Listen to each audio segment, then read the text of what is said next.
Dan pada kesempatan kali ini penting sekali ya untuk membahas suatu topik ini karena ini adalah sesuatu yang menarik gitu. Sementara yang kita tahu saat ini bagaimana Abrar kondisinya?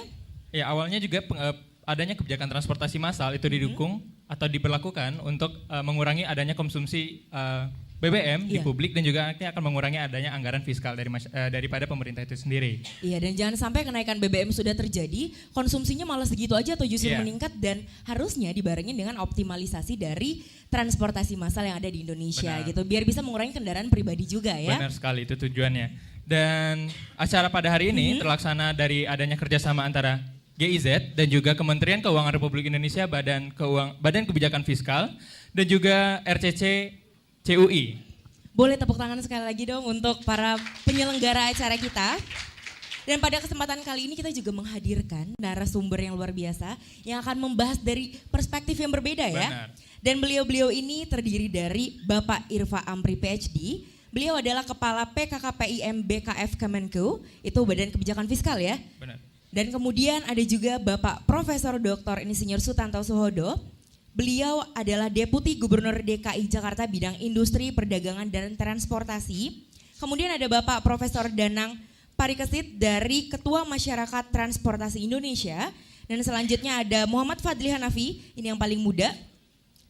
Beliau merupakan Ketua Badan Eksekutif Mahasiswa FEUI 2012. Dan kemudian ada Bapak Lawrence Bedama, beliau merupakan Ketua Komisi 5 DPR RI. Dan kemudian ada Bapak Dr. Triarko Nurlambang yang merupakan Kepala Deputi Pengembangan RCC CUI. Nah, kemudian? ya dari kita sebutkan tadi, para narasumber kita dari berbagai perspektif, ada yang dari pemuda juga, ada dari bapak-bapak yang telah mengenal sekali adanya transportasi dan juga banyak sekali narasumber kita pada hari ini. Dan juga yang akan bertindak sebagai moderator kita pada pagi hari ini adalah Bapak Agus Haryadi dari TVRI. Dari TVRI ya. Nah, sebelum kita memulai diskusi publik kita kali ini, kita akan mendengarkan sambutan terlebih dahulu dari Bapak Dr. Bahtiar Alam selaku Direktur DRPM untuk mewakili Bapak Rektor Universitas Indonesia yang berhalangan hadir pada hari ini ya. Untuk itu saya persilakan kepada Bapak Dr. Bahtiar Alam untuk memberikan sambutan, silakan. Bismillahirrahmanirrahim. Assalamualaikum warahmatullahi wabarakatuh. Ibu-ibu, bapak-bapak, para hadirin sekalian, khususnya saya ingin menyapa di sini Bapak Lawrence, Ketua Komisi 5, Bapak Irfa Amri dari BKF Kemenkeu, Bapak Sutanto Suhodo, Deputi Gubernur DKI, dan Pak Danang Parikesit belum hadir ya sekarang, Pak Abimanyu, Prof. Abimanyu, Wakil Ketua RCC CUI. Ya. Ibu-ibu, bapak, teman-teman sekalian, seperti tadi sudah disampaikan oleh moderator, acara hari ini berjudul Dialog Publik, Prospek Pengembangan Transportasi Massal Pasca Penyesuaian BBM. Dan acara ini diselenggarakan oleh, sebetulnya penyelenggaranya satu, yaitu RCCUI, itu singkatan dari Research Center for Climate Change, University of Indonesia. Pusat Kajian Perubahan Iklim Universitas Indonesia. Namun acara ini terlaksana karena adanya kerjasama dengan Kementerian Keuangan Republik Indonesia. Untuk itu saya ucapkan terima kasih. Ya. Dan dibantu oleh lembaga publik dari Jerman yang bernama GIZ. Itu singkatan dari Gesellschaft für internationale Zusammenarbeit kalau nggak salah. Artinya Society for International Cooperation Germany, ya, dia yang bantu. Saya ucapkan terima kasih, di sini nggak hadir ya dari GIZ, tapi kepada GIZ yang membantu acara ini. Nah, ibu dan bapak sekalian, dari judulnya kita bisa lihat bahwa ada 3 kira-kira aspek dari dialog publik hari ini. Pertama tentunya aspek fiskal ya, penyesuaian subsidi BBM itu mempunyai dampak yang sangat besar bagi keuangan negara. Kedua, jelas transportasi massal seperti Pak Suhodo ini, Pak Tanto sebagai ahlinya, Pak Danang ahlinya dari masalah transportasi di Indonesia, ya mereka telah hadir. Kalau dalam masalah fiskal dari Departemen Keuangan tadi Pak Irfa sudah diperkenalkan, Pak Irfa Amri. Dan dari segi ya, legislasi dari DPR telah hadir Pak Lawrence gitu ya. Nah, tapi dari dua aspek ini ada satu lagi yang sangat penting, yaitu perubahan iklim. Nah, ini nggak langsung kelihatan nih. Dengan adanya penyesuaian subsidi BBM, orang-orang akan beralih ke transportasi massal, dan transportasi massal jelas mempunyai dampak bagi pengurangan emisi CO2 yang sudah kita yakini sebagai salah satu faktor dari perubahan iklim atau global warming. Nah, karena adanya aspek inilah saya rasa walaupun hari ini Rektor UI nggak bisa hadir, Universitas Indonesia menyambut baik dialog publik ini, ya. Terutama mengingat Universitas Indonesia saat ini sedang giat-giatnya berusaha menjadi universitas riset, yang berarti bukan tridharma perguruan tinggi pengajaran pengabdian masyarakat itu ditinggalkan, tapi riset penelitian menjadi ujung tombak dari pengajaran maupun pengabdian masyarakat. Kalau mau menjadi universitas riset, pusat riset menjadi sangat penting bagi universitas, dan pusat riset atau pusat kajian perubahan iklim telah memainkan peranan yang sangat penting. Di UI, Pak Lawrence, Pak Irfa, terutama yang datang dari luar UI, di UI saat ini di universitas ada 13 pusat riset di tingkat UI. Ya. Di tingkat fakultas sudah 50 lebih. Di antara sekian banyak pusat riset perubahan iklim adalah pusat riset yang sangat-sangat aktif.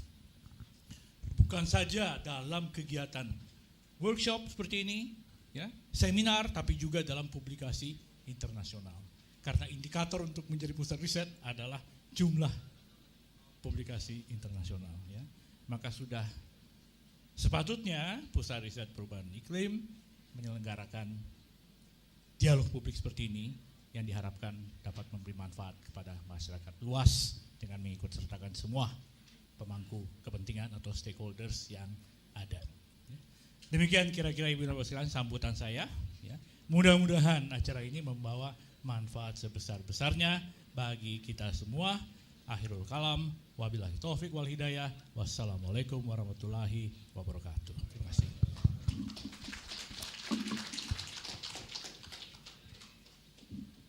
Ya, terima kasih kita ucapkan kepada Bapak Dr. Bakhtiar Alam. Iya, mewakili Rektor UI ya, terima kasih Bapak. Dan selanjutnya, Abrar.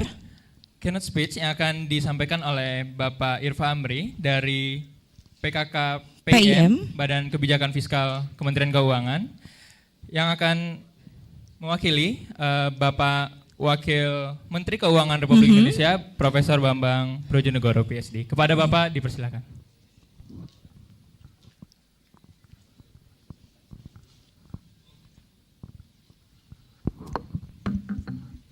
Assalamualaikum warahmatullahi wabarakatuh.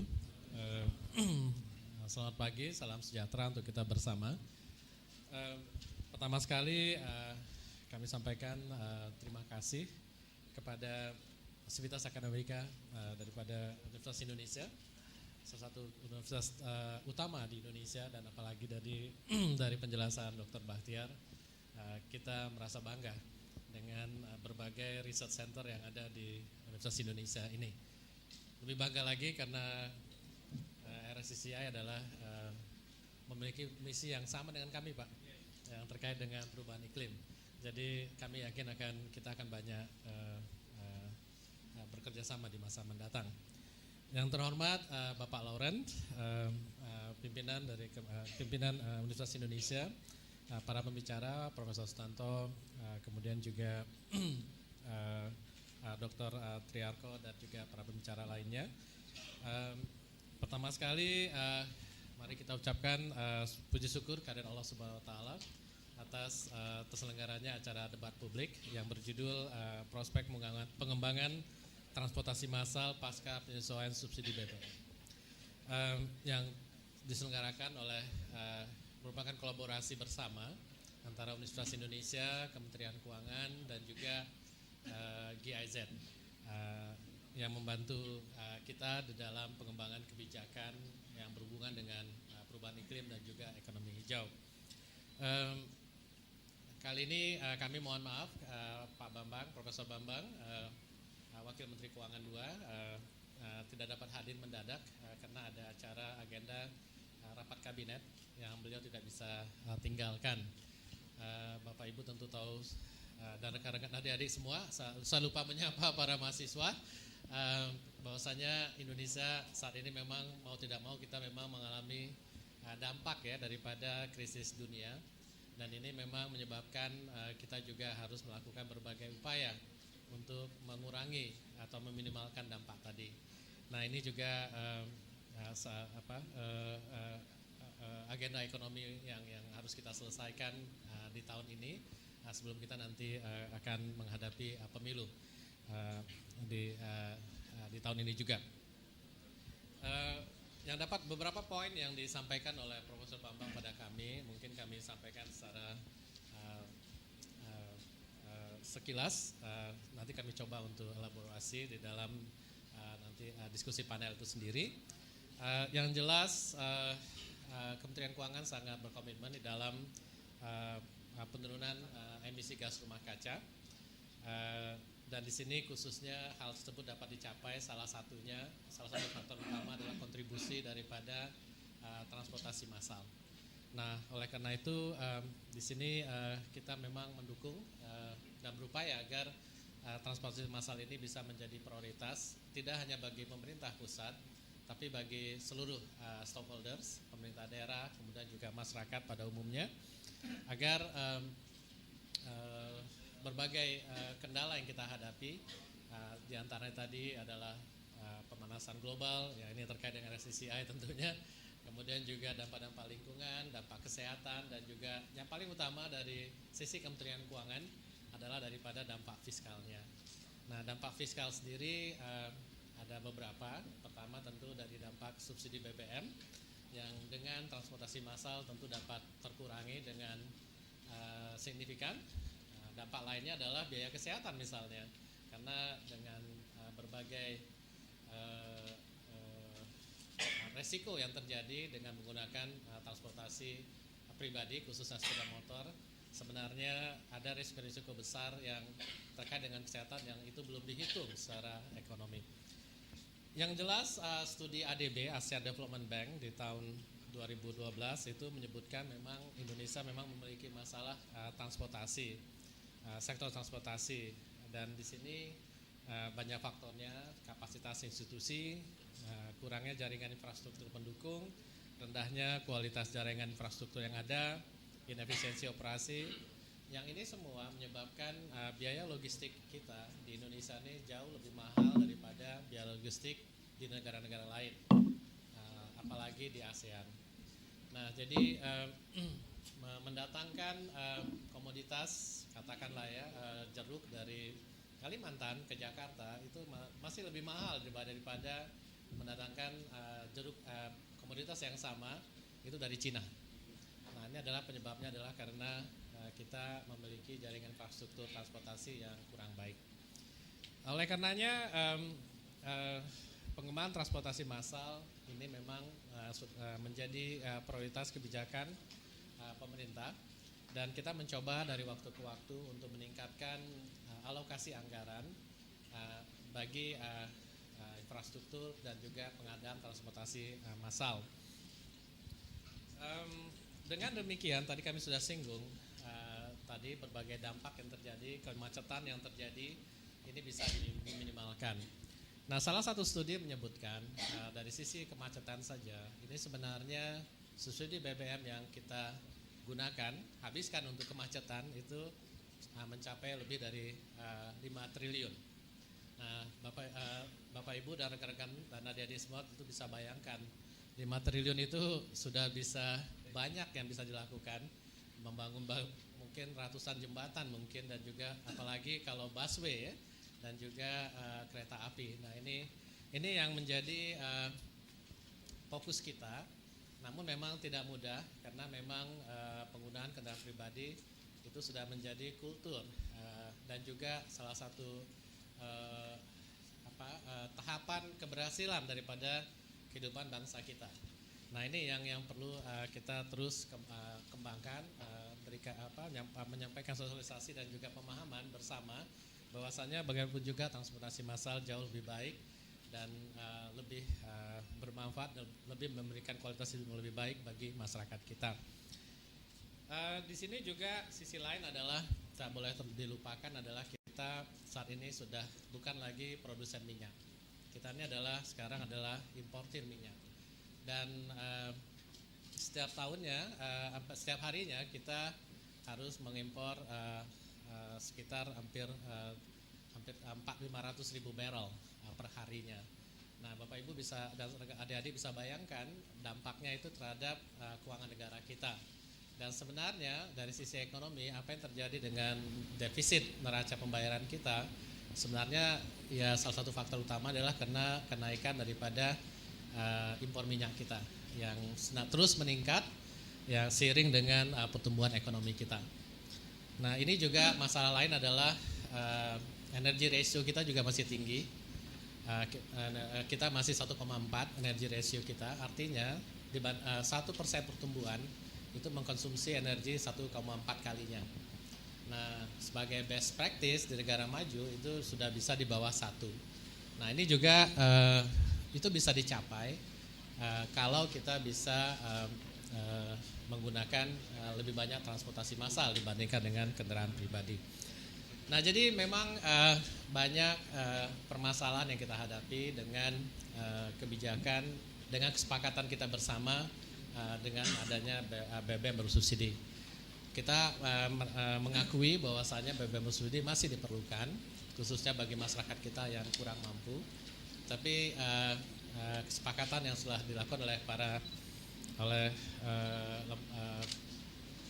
institusi yang ada di Indonesia adalah bahwasanya subsidi masih diperlukan dan ini yang kita alami saat ini.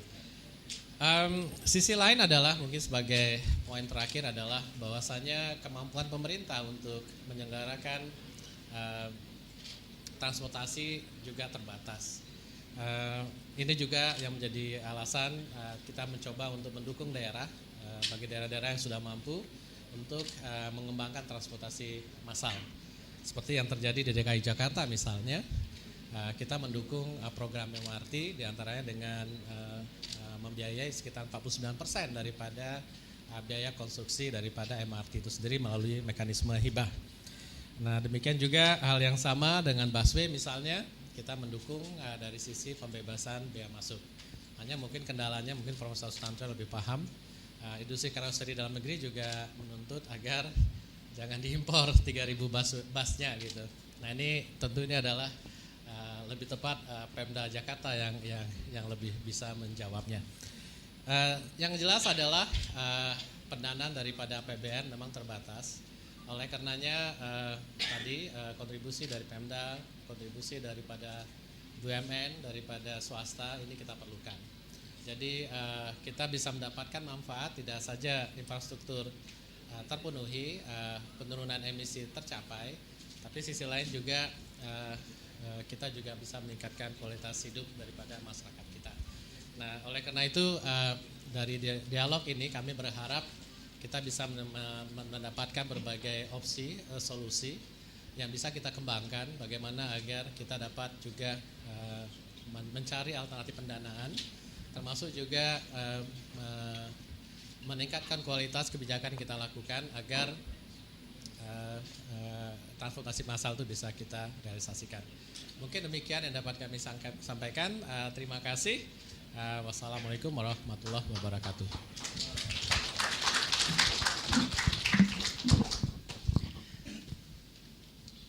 Terima kasih Bapak atas keynote speech-nya, mewakili Bapak Bambang juga ya pada kesempatan hari ini yang tidak bisa hadir. Dan langsung saja mungkin Abrar, kita akan memulai dialog terbuka pada hari ini. Untuk itu, langsung saja kita panggil kepada moderator kita, Bapak Agus Haryadi dari TVRI yang nanti akan membantu adanya dialog terbuka ini ya. Kepada Bapak Agus Haryadi kita persilakan.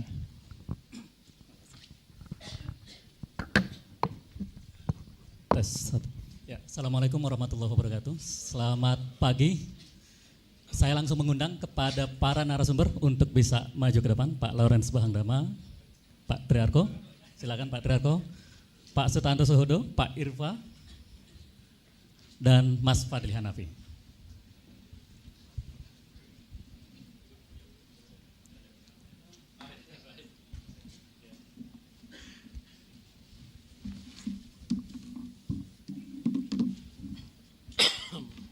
Kita masih menanti Pak Triarko, silakan boleh di tengah. Ya, kita masih menantikan, nanti juga akan ikut hadir bersama kita Mas Danang, Profesor Danang Parikesit. Dan Bapak, Ibu, teman-teman sekalian, kita berikan aplaus terlebih dahulu buat para narasumber kita pagi hari ini. Pagi hari ini kita akan berbicara, kita akan melakukan sebuah dialog terbuka, sebuah tema yang akan kita angkat, pengembangan transportasi massal pasca kenaikan BBM. Relevan sekali, terutama setelah dalam beberapa hari terakhir ini kita menikmati kemacetan yang luar biasa di Jakarta. Luar biasa, ini kode untuk Pak Deputi. Jadi memang kemacetannya luar biasa, jadi bisa dibayangkan dari bandara menuju ke kawasan Gatot Subroto membutuhkan waktu 4 jam. Sangat tidak rasional dan sangat tidak efisien. Kita akan diskusikan masalah ini, bagaimana pemecahannya. Saya kira pengantarnya sudah cukup banyak tadi di pendahuluan dan sudah ada 5 narasumber kita pada kesempatan kali ini. Bapak-bapak, saya ingin memberikan kesempatan paling lama hanya 10 menit untuk menyampaikan presentasi. Mohon tertib dari segi waktu, jadi memang waktu tidak banyak. Kita akan lebih banyak melakukan diskusi dan perdebatan secara terbuka, berbagi perspektif dan opini dengan kita semua pagi hari ini. Saya ingin mengundang pertama kepada Pak Lawrence Bahangrama untuk menyampaikan presentasinya. Silakan Pak Lawrence. Baik, terima kasih moderator, para pembicara. Saya tidak sebut satu persatu, mewakili Rektor UI dan seluruh, kemudian dari Kapus, dari BEM, Fakultas Ekonomi UI dan seluruh peserta dan hadirin yang saya hormati. Assalamualaikum warahmatullahi wabarakatuh. Selamat pagi dan salam sejahtera bagi kita semua.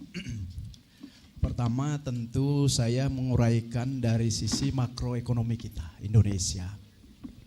Kalau dilihat dari pertumbuhan ekonomi, di mana Indonesia menjadi negara ketiga yang pertumbuhan ekonominya positif.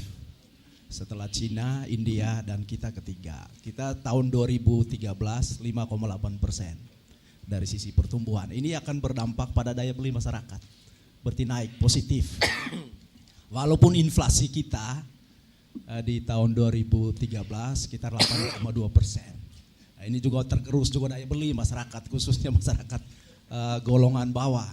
Kemudian dari sisi nilai kurs kita yang diamanatkan di dalam APBN itu 9.500, tapi terakhir di atas 10.500, bahkan sekarang sudah 12.500. Ini akan mempengaruhi terhadap defisit atau neraca perdagangan kita dari sisi kurs. Kemudian dari sisi lifting minyak kita, apa yang tertera di dalam APBN disepakati 840.000 barel per hari, tapi kenyataannya hanya 820.000 barel per hari.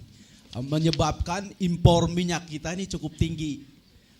Demikian pun walaupun dari SBI suku bunga kita ya kenaikannya yang disepakati 5,6%, tapi kenyataan suku bunga bank sekitar 7,50.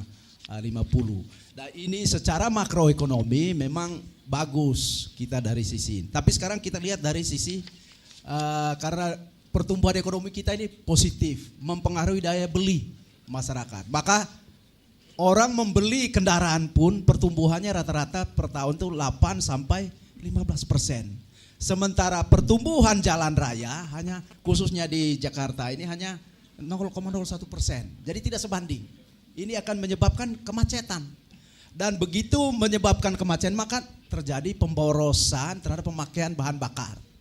Kita lihat di dalam subsidi bahan bakar minyak di 2013 disepakati 199 triliun dengan kurang lebih 47 juta kiloliter.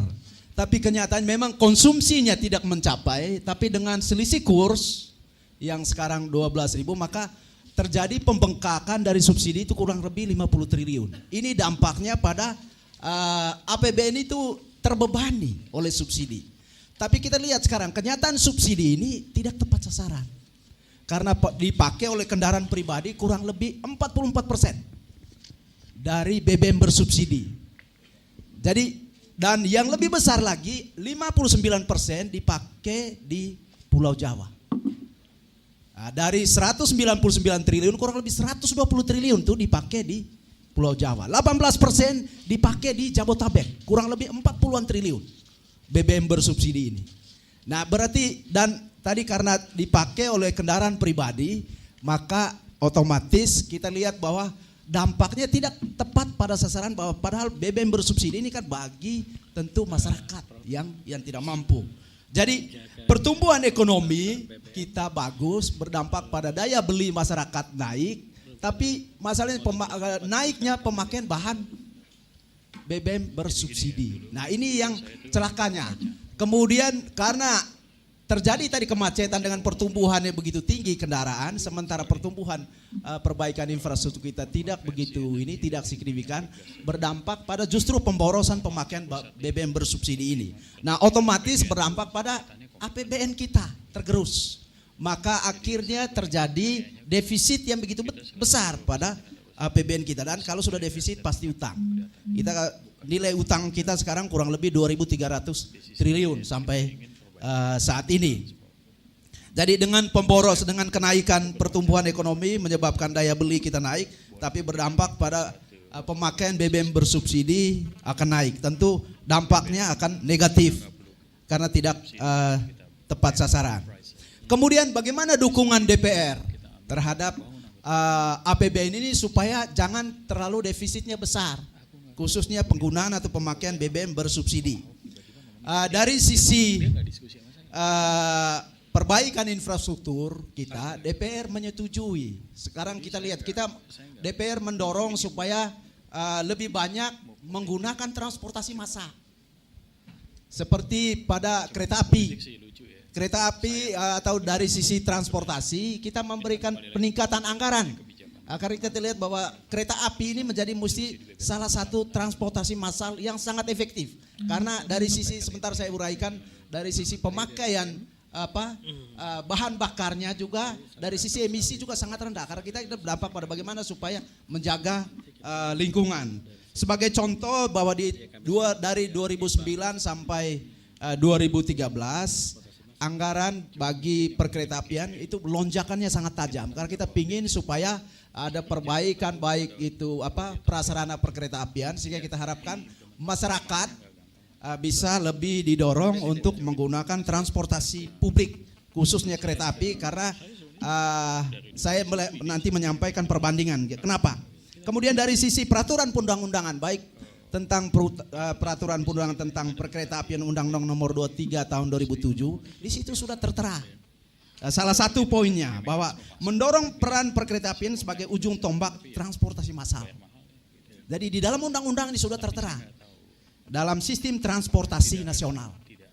Kemudian di dalam Undang-Undang 22 tahun 2009 tentang lalu lintas angkutan jalan raya, sudah di situ juga tertera mewajibkan pemerintah untuk menjamin ketersediaan massal berbasis jalan dan kawasan perkotaan.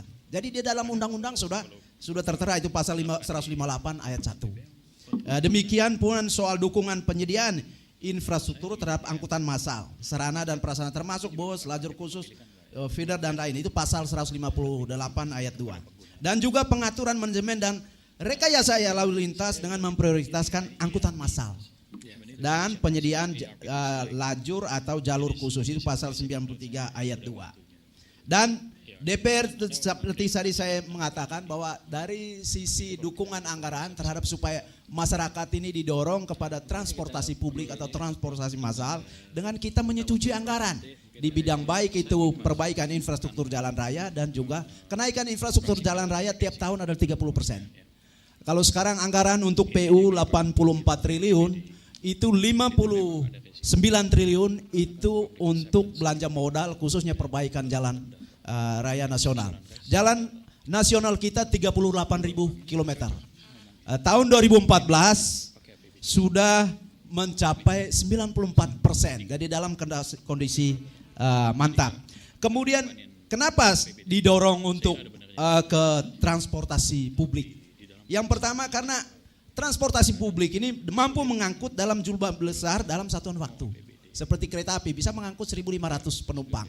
Nah, sedangkan kendaraan pribadi hanya bisa mengangkut 4 orang penumpang. Sementara bahaya emisinya sangat tinggi. Atau bus bisa mengangkut 40 orang penumpang dibandingkan dengan kendaraan pribadi atau pesawat terbang atau kapal laut. Kemudian yang kedua bahwa transportasi publik adalah hemat energi. tidak membebani APBN tentunya. Karena mengangkut banyak orang dan sebagainya. Kemudian bagaimana perbandingan soal konsumsi energi antara moda, pengaruhnya. Karena ini kan kita harapkan bahwa supaya menggunakan transportasi publik tetapi tidak berdampak